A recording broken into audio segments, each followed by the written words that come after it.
She entered the elevator and pressed her floor.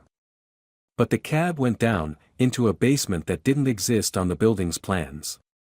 When the doors opened, they were already waiting for her. I returned home late. It was already past midnight when I entered the building and pressed the elevator button. The soft chime echoed through the empty lobby, a lonely sound in the silence of the night. The doors slid open. Empty. I stepped inside, the rubber soles of my shoes making a soft squeak against the polished floor. My finger pressed the button for the 7th floor, my home for the past 8 months. The small circle illuminated under my touch, and I leaned against the back wall, exhaustion settling into my bones after a 12-hour shift at the hospital. The elevator jerked, the familiar sensation of movement, but wrong. Instead of rising, I felt the subtle shift of descent. My stomach lurched with the unexpected drop. I jabbed at the stop button repeatedly. Nothing happened. Come on, I muttered, pressing the 7th floor again, then the lobby button. Neither responded. The digital floor indicator above the door flashed briefly before going dark. The cab continued its downward journey, past the lobby, past where the foundation of our building should be. Highland Towers had no basement, it was built on a concrete slab, everyone knew that. I'd seen the building's plans when I moved in, curious about the rumors of the place being constructed on an old hospital site. The descent slowed, then stopped with a gentle bounce. For several seconds, nothing happened. The silence pressed against my ears. My breath formed small clouds in the suddenly frigid air. Then the doors began to part, sliding open with agonizing slowness. Before me stretched a long, dark corridor.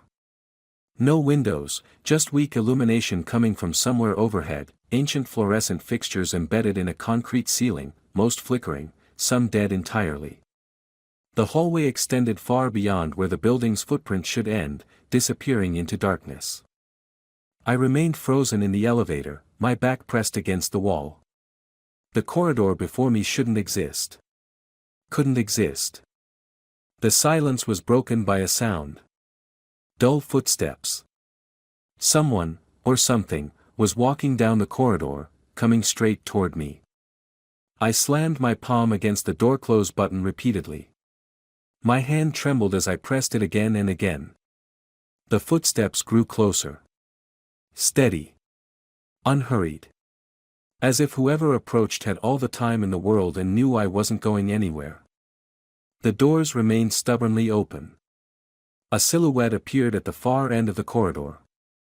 A person? No. The proportions were wrong, too tall, too thin, the movements jerky yet fluid in a way that defied natural motion. I couldn't see details in the poor light, just the impression of something human adjacent moving toward me with deliberate intent. Close, damn it. I hissed, slamming the button again. The figure was halfway down the corridor now. I could hear something else beneath the footsteps, a wet, dragging sound, like something being pulled across the concrete floor. At the last moment, the doors jerked into motion, closing just as the figure entered the pool of light directly outside the elevator. I caught a glimpse, just a flash, of something pale and elongated, nothing I could identify with certainty, but enough to send ice through my veins. The elevator shot upward with a speed that pushed me to the floor. My stomach lurched at the rapid ascent, and I gripped the handrail to keep from falling. When the cab finally stopped, I stumbled out, heart pounding violently in my chest. Standing in the familiar hallway of the 7th floor, I turned back, half expecting to see the creature following me somehow. The elevator doors closed normally, but as they did, I noticed something that made my blood freeze. On the elevator's button panel, there was a new button. -1. It hadn't been there before. I was certain of it. I backed away, fumbling for my keys, when my phone vibrated in my pocket. With shaking hands, I pulled it out. A message from an unknown number. You left too soon. If the basement didn't exist, where did that corridor lead? Detective Amanda Chen stared at me from across her desk, her expression carefully neutral as she finished typing my statement. The precinct hummed with activity around us, but her office provided a small bubble of privacy. "So you're saying this happened 2 nights ago, Ms. Reynolds?" she asked, dark eyes studying me for signs of, what? Deception? Delusion? "Yes," I said, trying to keep my voice steady. "I know how it sounds." Detective Chen leaned back in her chair. "Highland Towers. Built in 2007 by Meridian Development. You're right that it has no basement level." She tapped her pen against her notepad. "I checked the architectural plans this morning." Relief washed over me. At least she had taken that step. "But," she continued, "the building was constructed on the site of the old Glendale Memorial Hospital, which was demolished in 2005. That facility did have extensive basement levels, 3 of them, in fact." I felt the blood drain from my face. "3. 3, she confirmed. "The demolition records show they were supposed to be completely filled in before construction began on Highland Towers." She paused. "However, I made some calls this morning. There were rumors at the time, nothing confirmed, about the demolition company cutting corners. Sealing off access points rather than properly filling everything in." My mouth went dry. "So you believe me?" Detective Chen didn't answer directly. "You're the 3rd person to come in with a similar story in the past 6 months. What?" I leaned forward. "There are others." "Who are they? What happened to them?" She held up a hand. "I can't share details of ongoing investigations, Ms. Reynolds. But I can tell you that the other 2 individuals reported similar experiences. An elevator descent to a floor that shouldn't exist. A corridor. A figure. And the text message." My voice sounded small even to my own ears.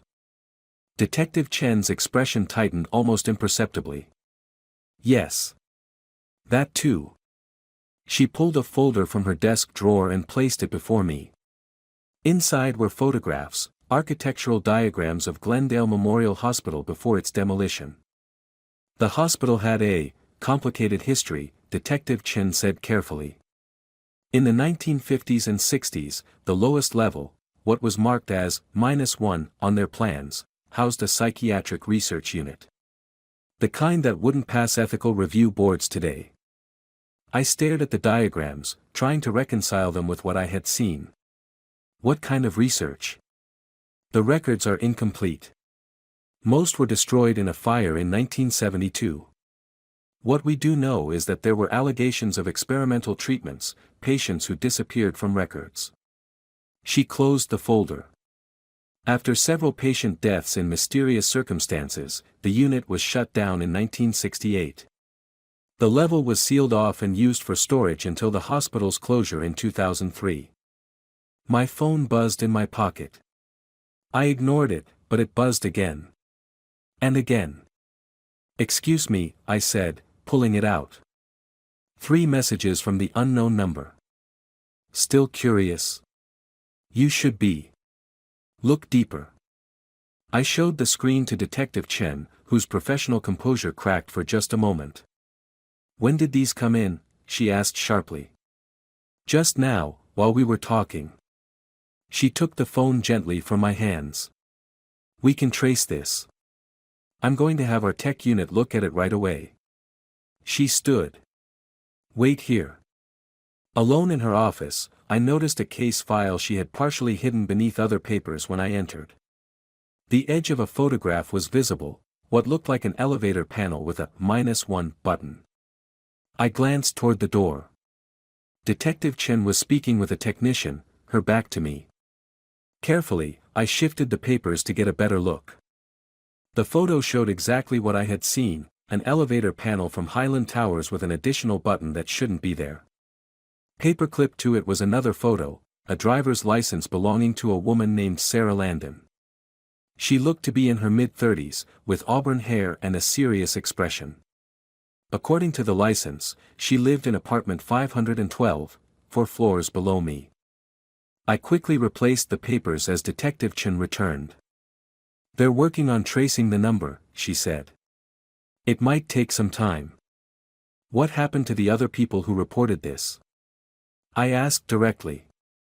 Detective Chen hesitated. Ms. Reynolds. Please, I interrupted. I need to know what I'm dealing with. After a long moment, she nodded. The first witness, James Miller, reported his experience 3 months ago. He continued to receive messages for about a week afterward. Then they stopped. He thought it was over. She paused. 2 days later, his neighbor found his apartment door open. Mr. Miller was gone. No signs of struggle, no evidence of foul play. His case remains open. My throat tightened. And the second person? Sarah Landon. Reported a similar experience 6 weeks ago. She installed cameras in her apartment afterward. 2 weeks ago, the cameras went offline for approximately 7 minutes in the middle of the night. When they came back on, she was gone. Her door was locked from the inside. Sarah Landon. Apartment 512. The woman from the license photo. I have to move out, I said immediately. I can't stay there. We don't know that your apartment is unsafe, Detective Chen said, though her tone lacked conviction. We found no evidence of an intruder in either case. Because they didn't come through the door, I said, the realization dawning on me. They came through the elevator. Through this, impossible basement. My phone buzzed again. Another message. Ask her about the missing patients. I nearly dropped the phone. Detective Chen read the message, her face paling. How could they know what we're discussing, she whispered. I felt sick. They're watching us somehow. That's not possible. But she glanced around the office, suddenly uncertain. My phone buzzed again. 1956 to 1968, 47 patients. Never found. Detective Chen stared at the message, then abruptly stood. Stay here. Don't move. She left, closing the door behind her. Through the window blinds, I could see her speaking urgently with her superior, gesturing toward her office, toward me. Another buzz. She won't find answers in the police records. I felt a chill run through me. I typed back for the first time. What do you want from me? The response came immediately. The same thing we wanted from the others. Understanding. Understanding of what? What was done to us? My hands trembled as I typed. Who are you? The typing indicator appeared, disappeared, then appeared again. Patient 23. And 17. And 8. And all the others. I stared at the message, uncomprehending. Patient numbers. From the research unit. Before I could respond, another message appeared. Time is running out. Like it did for them. I looked up to see Detective Chen returning, accompanied by her captain. They were deep in conversation, both looking grim. Another message. If you want to survive, take the elevator tonight. Press -1. The message made my blood run cold. Take the elevator down. Deliberately go to that place. No, I typed back. Then we will come to you. Like we did to the others. Detective Chen opened the door, her expression grave. Ms. Reynolds, I'm having an officer take you to a hotel tonight. We're going to station someone outside your door. You found something, I said, not a question. She exchanged a look with her captain, who gave her a slight nod. I pulled the old microfilm records from city archives, she said.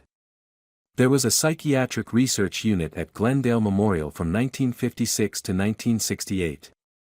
They were conducting experiments on patients with severe mental illness, experiments that wouldn't pass ethical standards today. What kind of experiments? I asked, already dreading the answer.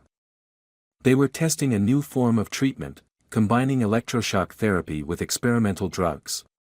The goal was to, in their words, reset the pathological neural pathways.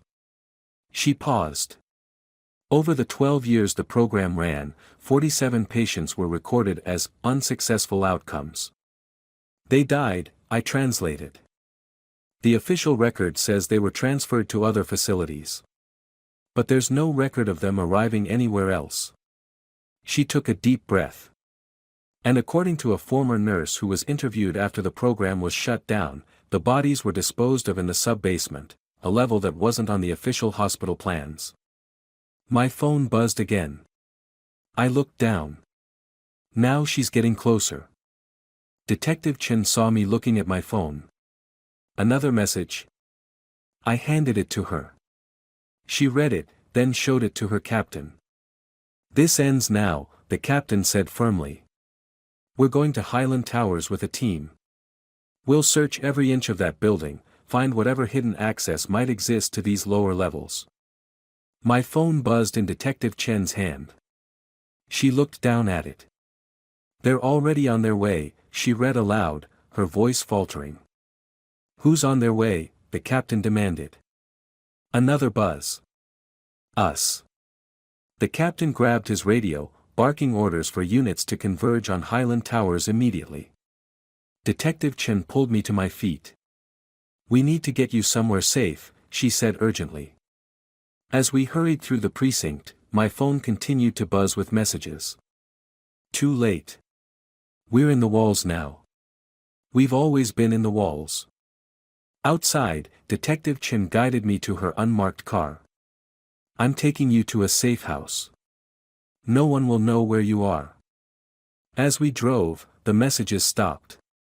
For 20 minutes, blessed silence. I began to breathe more easily as we left the city behind, heading into the suburbs. There's a police-owned property near Lake Matthews, Detective Chen explained. You'll be safe there while we investigate. What about Sarah Landon and James Miller? Could they still be alive? She kept her eyes on the road. We're going to find out. My phone, which had been quiet, suddenly came to life, not with a message, but with a call. The screen showed unknown number. Don't answer it, Detective Chen warned. I stared at the ringing phone. What if it's Sarah or James? What if they're trying to warn us? Or what if answering somehow makes things worse, she countered. These entities, whatever they are, seem to be able to use technology in ways we don't understand. The ringing stopped. Then, immediately, it began again. They'll just keep calling, I said. Detective Chen pulled the car over to the side of the road. We were on a quiet stretch of highway, woods on either side. Put it on speaker, she finally said.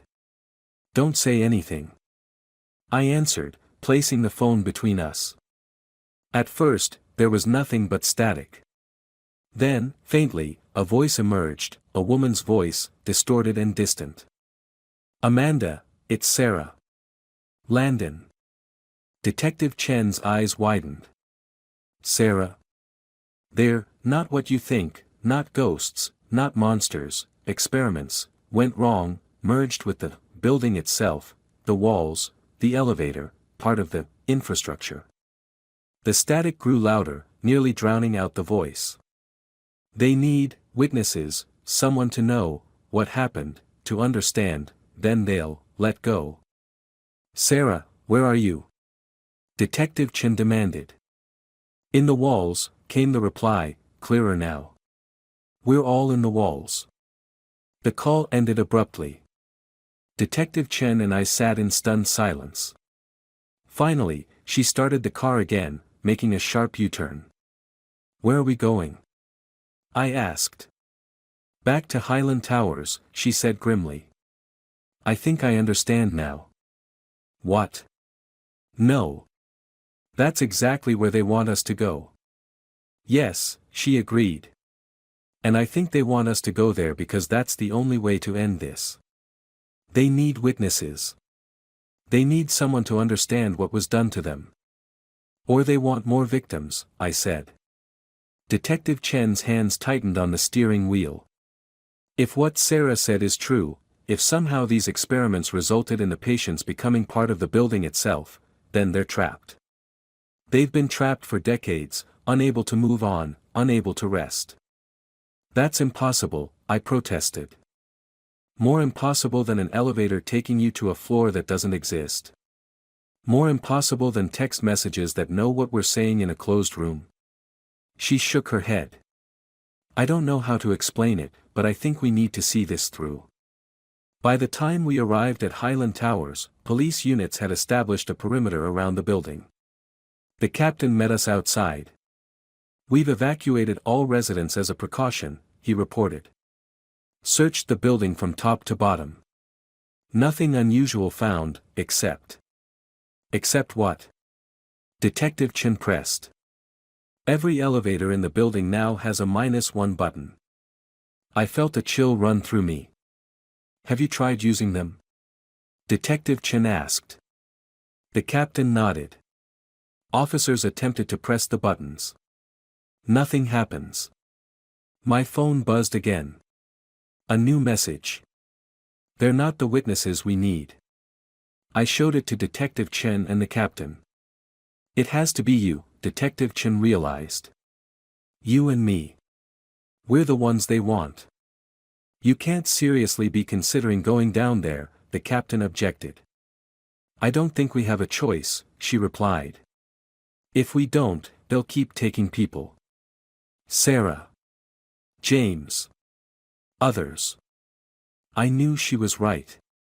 I'd been drawn into this for a reason. I'll go, I said. We'll go together, Detective Chen insisted. The captain tried to protest, but Detective Chen was adamant. Have your teams ready. If we're not back in 1 hour, send everyone down, however you can get there. We entered the building, the lobby eerily quiet with all residents evacuated.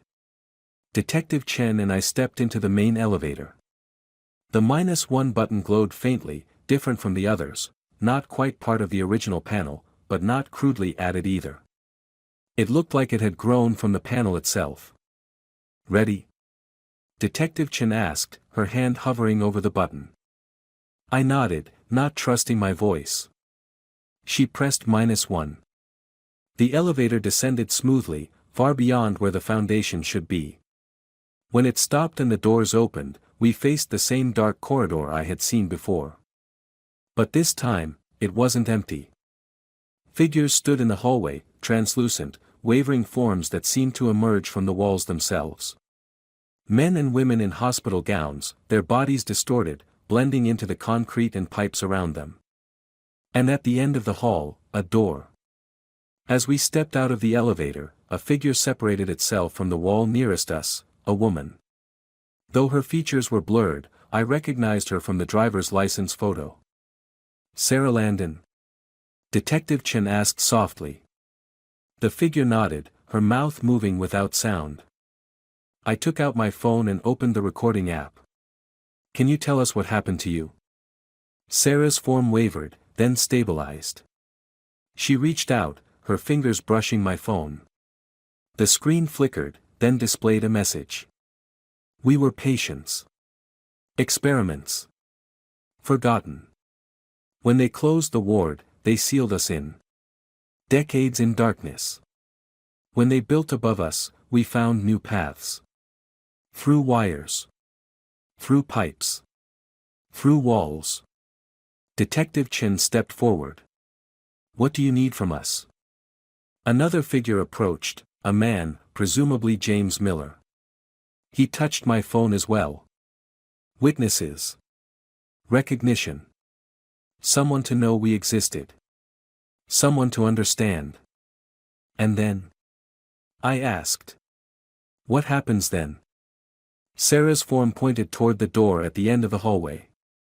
Records. Evidence. Proof of what they did. Behind that door. Bring it to light. Let the world know. Detective Chen and I exchanged glances. Then, together, we walked down the corridor, past the shimmering forms of those who had been trapped between worlds for decades. At the door, we hesitated. "Whatever's on the other side," Detective Chin said quietly, "we document everything. We bring it all back." I nodded, and she pushed the door open. Inside was a small room, an office, preserved as if time had stopped in 1968. Filing cabinets lined the walls. A desk held an ancient typewriter and stacks of yellowed papers. Photographs were pinned to a corkboard, patients before their treatments, beside images of the same patients after, their expressions vacant, their humanity erased. And in the center of the desk, a leather-bound journal. The record of experiments too terrible to be allowed into official medical literature. "This is what they wanted us to find," Detective Chin said, carefully opening the journal. "Proof of what was done to them." As we began to document everything, Detective Chin photographing each page while I recorded video of the room, I felt a subtle change in the atmosphere. The air seemed less heavy, the oppressive feeling lifting. When we finished and turned to leave, the hallway was empty. The figures were gone. But as we stepped into the elevator, my phone buzzed one last time. "Thank you." The elevator rose to the lobby, where anxious officers waited for us. Detective Chin immediately began giving orders, setting in motion the process of properly investigating the hidden level and its contents. I went home that night to pack my things. I couldn't stay in Highland Towers, not after everything that had happened. As I threw clothes into a suitcase, I noticed my phone screen lighting up with a notification. Not a text this time, but a news alert. "Breaking, evidence uncovered in 50-year-old missing persons cases. Police investigation reopened into Glendale Memorial Hospital deaths." The story was already breaking. The journal and files we'd found contained enough evidence to identify all 47 missing patients, to give names and faces to those who had been erased from history. As I finished packing, I took one last look around the apartment. My time here had been brief, and ended in the strangest way imaginable. My phone buzzed with an incoming call, Detective Chin. "We've secured the site," she told me. "Forensics teams are going through everything. We've already identified 20 of the victims and are locating their families." "And the presence? The entities in the walls?" "Gone," she said. "At least, that's what the officers are reporting. The -1 buttons have disappeared from all elevators." I felt relief wash over me. "It's really over." "I think so," she said. "They needed witnesses. They needed someone to know what happened. Now they have that." As I hung up and picked up my suitcase, I couldn't help but wonder, if the basement didn't exist on any building plans, where exactly had that corridor led? To the past? To some in-between place where the forgotten could still reach out? I would never know for certain. And as I closed my apartment door for the final time, I was okay with that mystery remaining unsolved.